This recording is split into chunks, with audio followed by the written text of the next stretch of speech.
And a Fox News alert right now because brand new reaction from the White House today to those scathing claims by former Defense Secretary Robert Gates. The White House pushing back today against the explosive tell-all book. It's been making waves in Washington since excerpts first leaked earlier this week. So in his memoir, Gates offers harsh criticism of his former colleagues, particularly Vice President Joe Biden.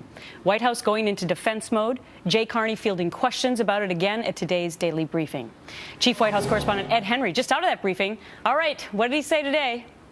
Well, good to see you, Gretchen. What's new today is Jay Carney says there's been no phone conversation between the president and Secretary Gates about the book. He said they did have a phone call over the weekend after Secretary Gates, unfortunately, I believe he had slipped and he hurt his neck, and the president just wished him well.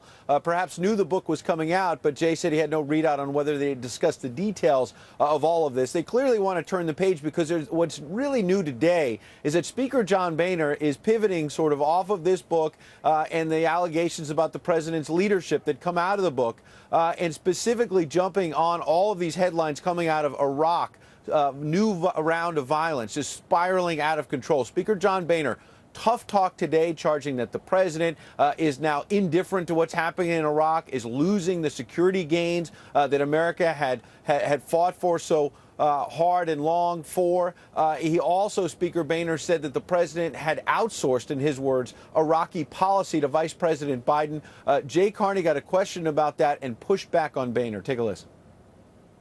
That conversation? I don't think the book had come out, so. And you hadn't heard about it yet, the details. I just don't know. Yeah, I mean, certainly not the details. We had not. Nobody. As I said yesterday, we got I got the book the night before. So. Right.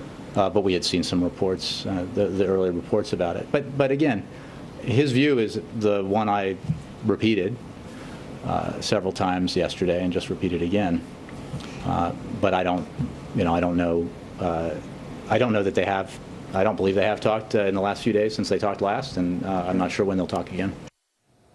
So that it was him reacting to the book, but Jay Carney went on to say and push back on John Boehner by saying, look, if Republicans like John Boehner want to send more U.S. troops back to Iraq, they should be more clear about saying that. Jay Carney saying the president made no bones about it as a candidate for office the first time and throughout his presidency that he was going to wind down the war in Iraq, and that even when there were tens of thousands of U.S. troops there was still sectarian violence. And so clearly the view from the White House here is they're not happy with the situation on the ground in Iraq, but they don't think it's wise to send troops back. Wow, so many issues. Okay, Ed Henry, live at the White House. Thank you so much.